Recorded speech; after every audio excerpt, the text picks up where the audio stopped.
बिस्मिल्लाहिर्रहमानिर्रहीम उम्मीद करते हैं कि आप सारे खैरियत से ही होंगे। आज आप मुझे देख रहे हैं मेरे चैनल के ऊपर शेरोज़अब्दुल्ला के नाम से हमारा यूट्यूब चैनल। उम्मीद करता हूँ कि आपने हमारा चैनल सब्सक्राइब भी किया होगा, अपने सर्कल में शेयर भी करते होंगे। कोई भी मसला कोई भी परेशानी नजर आए तो हमारे चैनल के डिस्क्रिप्शन को ज़रूर पढ़िएगा, इंशाल्लाह हम आपकी ज़रूर हेल्प करेंगे। हमारा व्हाट्सएप नंबर, मेरा इंस्टाग्राम, फेसबुक पेज, ID, सारी चीज़ें आपको इंस्टाग्राम और सब चीज़ें आपको मिल जाएंगी हमारे चैनल के डिस्क्रिप्शन के ऊपर। और आज हम लोगों ने क्लास 9 की फिजिक्स में सेकंड टॉपिक एनर्जी को हम लोगों ने स्टार्ट करना है। सबसे पहले आप समझेंगे एनर्जी क्या होता है। देखें, energy means the ability to do work या the capacity of a body to do work. किसी भी बॉडी में कितनी एनर्जी मौजूद है या एबिलिटी मौजूद है या कैपेसिटी मौजूद है कि वो कोई काम कर सकता है, ठीक है, तो उसको हम एनर्जी कहते हैं। ठीक है, कैसे डिफाइन करते हैं? आप कहते हैं द एबिलिटी और the capacity of a body to do work called energy. उसको हम लोग क्या कहते हैं जी? उसको हम लोग एनर्जी कहते हैं। अब एनर्जी के हमारे पास दो टाइप्स होते हैं, ठीक है। चलिए अब जरा हम लोग कॉन्सेप्ट मैप की तरफ चलते हैं और अंडरस्टैंड करते हैं कि एनर्जी क्या है और उसके कितने टाइप्स होते हैं। याद रखें, एनर्जी के हमारे पास दो टाइप्स होते हैं। एक को हम कहते हैं काइनेटिक एनर्जी, दूसरा है डायनामिक और दूसरा होता है पोटेंशियल एनर्जी। ठीक है, काइनेटिक एनर्जी आप कैसे कहेंगे? काइनेटिक एनर्जी क्या होता है, आप कैसे डिफाइन करेंगे? आप कहेंगे the energy due to motion of a body. जब भी कोई बॉडी मोशन करता है तो उसके साथ जो एनर्जी एसोसिएट होती है उसको हम लोग काइनेटिक एनर्जी कहते हैं। अब मोशन स्ट्रेट लाइन में भी हो सकता है, सर्कुलर पाथ में भी हो सकता है। सिंपल हम कहेंगे जब भी कोई बॉडी मोशन करता है, किस तरह का भी मोशन करता है, किस टाइप की मोशन होती है, नो केयर, आप उसकी एनर्जी को क्या कहेंगे? Kinetic energy. ठीक है, तो आप कहेंगे the energy due to motion of a body. किसी भी बॉडी की मोशन की वजह से एनर्जी होती है उसको हम लोग काइनेटिक एनर्जी कहते हैं। अब काइनेटिक एनर्जी के हमारे पास दो टाइप्स हैं, फर्दर टू सब टाइप्स हैं काइनेटिक एनर्जी में। ठीक है, काइनेटिक एनर्जी के हमारे पास दो सब टाइप हैं।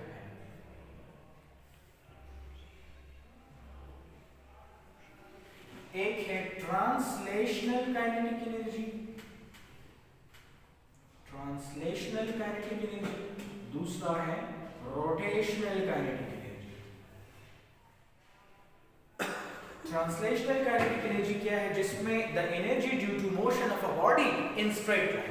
जब कोई बॉडी मोशन करे लेकिन स्ट्रेट लाइन में करे तो उसकी एनर्जी को हम लोग क्या कहेंगे?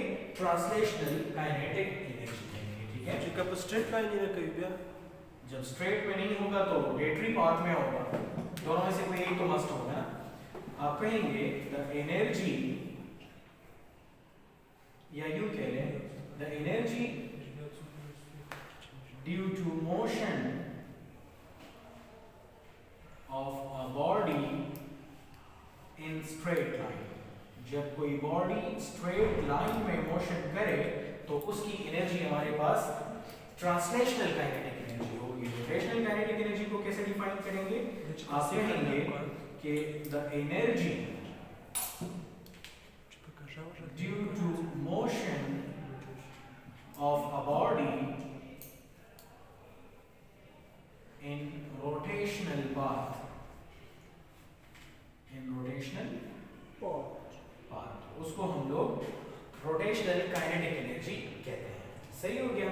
याद रखें कि काइनेटिक एनर्जी की हमारे पास जो फॉर्मूला है that is kinetic energy equal to 1/2 mv square. Kinetic energy equal to 1/2 mv square. ठीक है, अब देखते हैं जरा पोटेंशियल एनर्जी क्या होता है। The energy due to position, height, compression, elongation, bending, stretchness, इन सब की वजह से जो एनर्जी आती है उसको हम लोग पोटेंशियल एनर्जी, ठीक है। कैसे डिफाइन करते हैं पोटेंशियल एनर्जी को? आप कहेंगे कि the energy due to position, the energy due to position, height, compression, elongation, bending, etc. called potential energy. उसको क्या कहते हैं जी? पोटेंशियल एनर्जी कहते हैं। याद रखें पोटेंशियल एनर्जी की जो हमारे पास इक्वेशन है that is mgh। Potential energy की क्या इक्वेशन है हमारे पास? mgh। अब देखते हैं कि पोटेंशियल एनर्जी के हमारे पास कौन कौन से टाइप्स होते हैं। पोटेंशियल एनर्जी के हमारे पास कौन कौन से टाइप हैं? गौर से देखिए, एक है इलास्टिक पोटेंशियल एनर्जी और दूसरा है ग्रेविटेशनल पोटेंशियल एनर्जी। दो तरह की हमारे पास पोटेंशियल एनर्जी के टाइप्स हैं। एक को कहते हैं इलास्टिक पोटेंशियल एनर्जी और दूसरा है ग्रेविटेशनल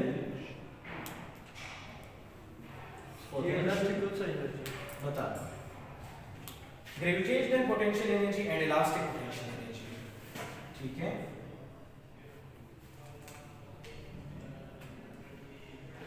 इलास्टिक पोटेंशियल एनर्जी को कैसे डिफाइन करते हैं?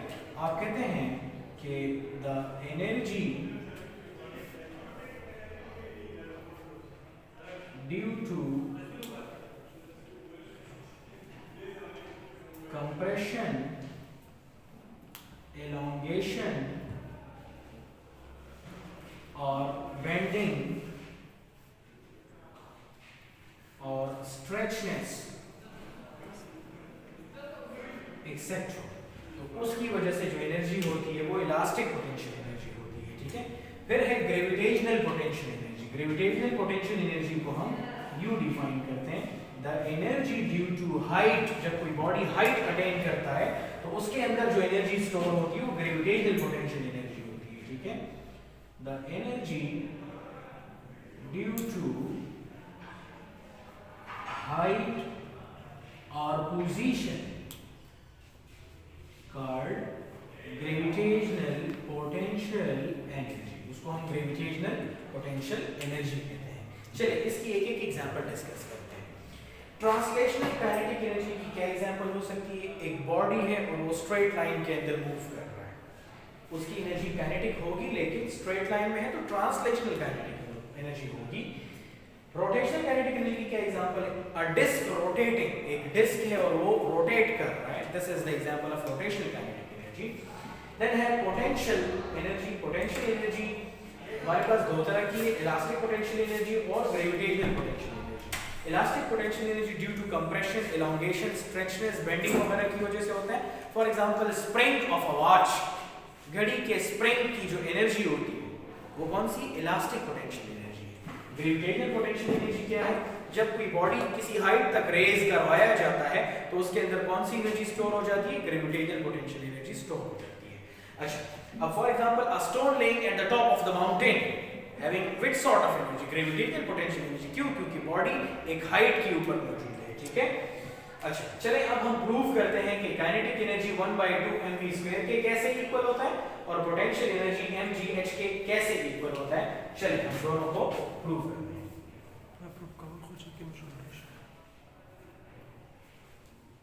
प्रूव दैट, पेपर में अक्सर आता है कि prove that kinetic energy equal to 1/2 mv²। आप कैसे प्रूव करेंगे? सबसे पहले आप लिखेंगे introduction.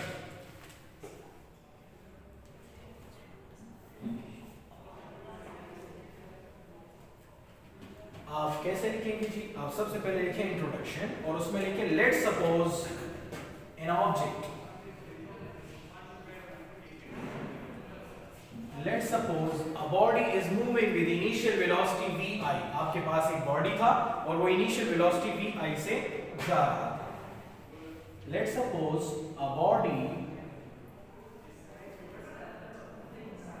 Is moving with initial velocity V I, ठीक है, इक्वल टू वी। एक बॉडी है वो किसी भी इनिशियल वेलोसिटी से जा रहा है, एनी इनिशियल वेलोसिटी, ठीक है। आफ्टर सम टाइम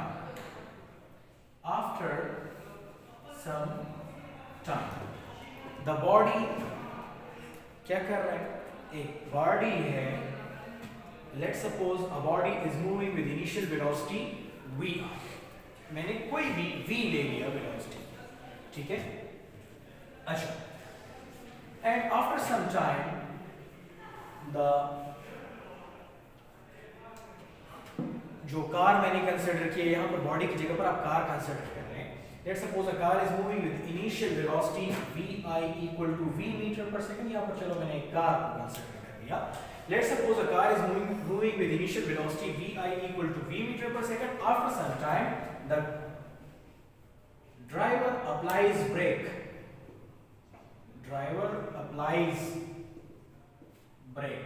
ड्राइवर क्या करता है, ब्रेक लगाता है। सो यहां पर जो एक्सेलरेशन प्रोड्यूस होगा वो कौन सा एक्सेलरेशन होगा, रिटार्डेशन होगा या नेगेटिव एक्सेलरेशन होगा। सो रिटार्डेशन और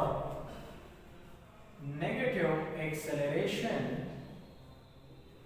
इज प्रोड्यूस्ड, नेगेटिव एक्सेलरेशन क्या हो गया, प्रोड्यूस्ड हो गया, and the final velocity of the car becomes 0 metre per second, and final velocity of the car becomes vf equal to 0 meter per second, ठीक है। चलिए, using third equation of motion, ठीक है, थर्ड इक्वेशन ऑफ मोशन जो है आप use कर लें, 2a is equal to s yes, step number 1, using third equation of motion. आपको मालूम है कि 2as is equal to vf square minus vi square, ठीक है। चलिए हम वैल्यूज को पुट करते हैं। 2a की जगह पर हम क्या लिखेंगे, माइनस a लिखेंगे, क्यों, क्योंकि रिटार्डेशन है, रिटार्डेशन या नेगेटिव एक्सेलरेशन प्रोड्यूस हो रहा है। vf की जगह पर हम 0 स्क्वायर लिख लेंगे, vi की जगह पर v लिख लेंगे, vi की जगह पर क्या लिख लेंगे, v लिख लेंगे, तो ये हो जाएगा v स्क्वायर। तो इससे आ जाएगा -2as equal to -v square. दोनों साइड से ये माइनस माइनस क्या हो जाएगा, कैंसल आउट हो जाएगा, ठीक है। Dividing 2a both hand sides, दोनों साइड को मैंने 2a पे डिवाइड कर लिया, तो इससे आ जाएगा, तो यहां पर भी डिवाइड कर लें 2a को, और यहां पर भी डिवाइड कर लें 2a। यहां पर ये दोनों साइड 2a क्या हो जाएगा, दोनों साइड से कट जाएगा, s की जो वैल्यू आ जाएगी v square divided by 2a, s की ये वैल्यू आ जाएगी, ठीक है। ठीक हो गया। चलिए अब हम स्टेप नंबर 2 की तरफ आते हैं। Step number 2, from Newton second law हमें मालूम है कि F equal to ma, F किसके इक्वल होता है, ma के इक्वल होता है, ठीक है।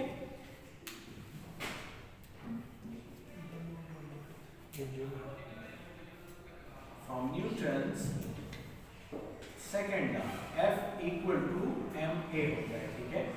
चलिए ये हमारे पास आ गया F की value, this is what, this is the value of F, ठीक हो गया।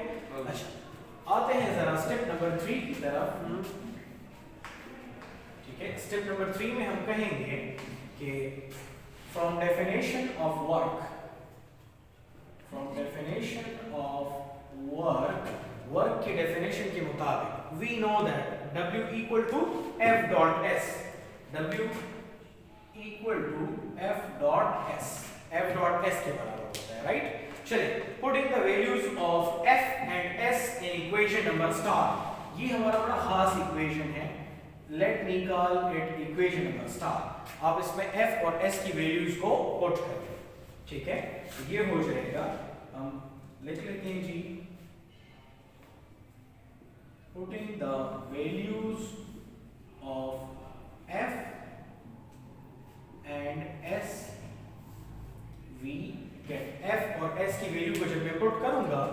इससे आ जाएगा W इक्वल टू F की जगह पर MA लिख लें और S की जगह पर हम V स्क्वायर बाय 2A लिख लेते हैं, V स्क्वायर बाय 2A लिख लेते हैं, ठीक है। तो ये A इस A से कट जाएगा, W equal to MV square by 2 आ जाएगा, या इसको हम यूं लिख लेंगे 1 by 2 MV square, 1 by 2 MV square लिख लेंगे। याद रखें ये जो वर्क डन होता है, यही वर्क डन असल में काइनेटिक एनर्जी की फॉर्म में स्टोर हो जाता है, ठीक है। आप कहेंगे since this work done is stored in form of kinetic energy, so we can also write it like this, kinetic energy equal to 1 by 2 mv square। और हमने क्या कर लिया, हमने काइनेटिक एनर्जी को हाफ mv स्क्वायर जो है वो प्रूव कर लिया, ठीक है। Hence proof। यस, ठीक है। सो हमने क्या कर लिया, हमने काइनेटिक एनर्जी को भी प्रूव कर लिया, ठीक है। So this was all about today's lecture, hope you have enjoyed it, thank you for watching, अल्लाह हाफिज़, फी अमान अल्लाह।